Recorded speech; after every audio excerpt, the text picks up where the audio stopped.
దేవునికి వందనాలు. మరి పాస్టర్లకు వందనాలు. సంఘాసులో కూడా అందరికీ నా వందనాలు. మరి పోయిన సంవత్సరం నుంచి ఈ సంవత్సరం దాకా 12 నెలలు దేవుడు కాచి కాపాడిండు. అలా ఎంతో ఇరుకుల్లో ఇబ్బందుల్లో మళ్ళా ఎండలో వానలో చలిలో మరి కొడుకు రాకపోకల్లో మరి మేము జ్వరం వచ్చి పడుకున్నప్పుడు కూడా దేవుడు మాకు ఎంతో సాయం చేసిండు. ఎవరి ఇంట్లో లేకున్నా కానీ దేవుడు తోడున్నట్టు మమ్మల్ని రెక్కల చాటున భద్రపరిచిండు. అలా విషయం ఏంటంటే 2015లో అయినా చనిపోయినాడు.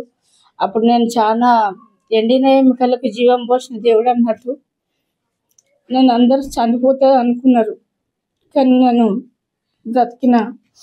అయితే అక్కడ ఒక సంవత్సరం అయినాక అక్కడ ఉండబుద్ధి కాలేదు. ఇక మా కోడలే పోయింది, ఆయన చనిపోయినాక అన్ని బాధలు గాథలే.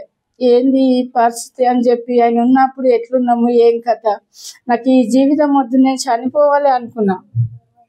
అయితే ఒక పాస్టర్ పేరు చేసిండు, అమ్మ నువ్వు మంచిగా అవుతావు, నువ్వు ఎప్పుడున్నావు అట్లనే ఉంటావమ్మా, నువ్వు మళ్ళీ మంచిగా అవుతావు అని చెప్పి ప్రార్థన చేసిండు.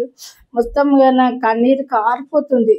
ఇక మా ఇంటి పక్కన వాళ్ళు ఏం చేసారు, ఇక్కడ రాజీపూర్ కలుపులో ఇల్లు కొనుక్కుర్రు. ఇల్లు కొనుక్కుంటే మా ఇల్లు చూడనిక రావా ఆంటీ అన్నారు వాళ్ళు. సరేనని చెప్పి మేము వచ్చినాక ఇక్కడ ఇల్లు లేని వాళ్ళకి ఇల్లు ఇస్తారంట అని తెలిసింది.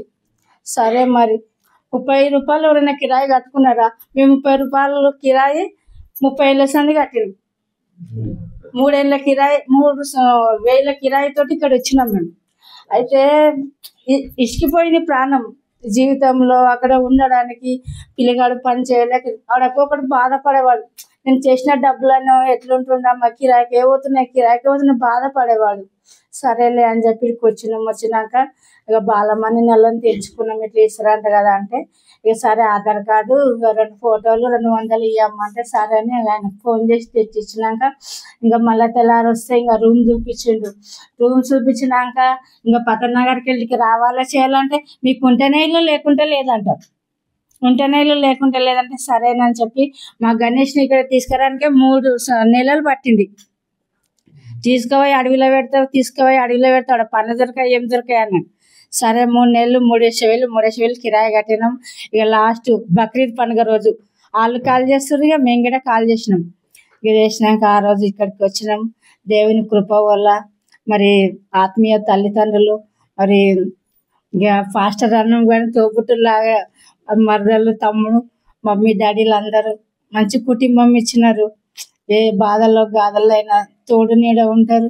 మరి నాకు 7 సంవత్సరాల దాకా నాకు అసలు పింఛన్ రాలే. 25 రోజులకే అప్లై చేసినాం, కానీ అందరికి పింఛన్లు తెచ్చుకుంటే మా కొడుకు పడుతుండే. అందరికి పింఛన్ వస్తుంది, నీకు వస్తలేదమ్మా. నేను ఒకటే ప్రార్థన చేసుకుంటే నాకు దేవుడి పింఛన్ ఫస్ట్, నాకు మీ నాయన పింఛన్ ఫస్ట్ అని పేరు చేసుకుంటుంది.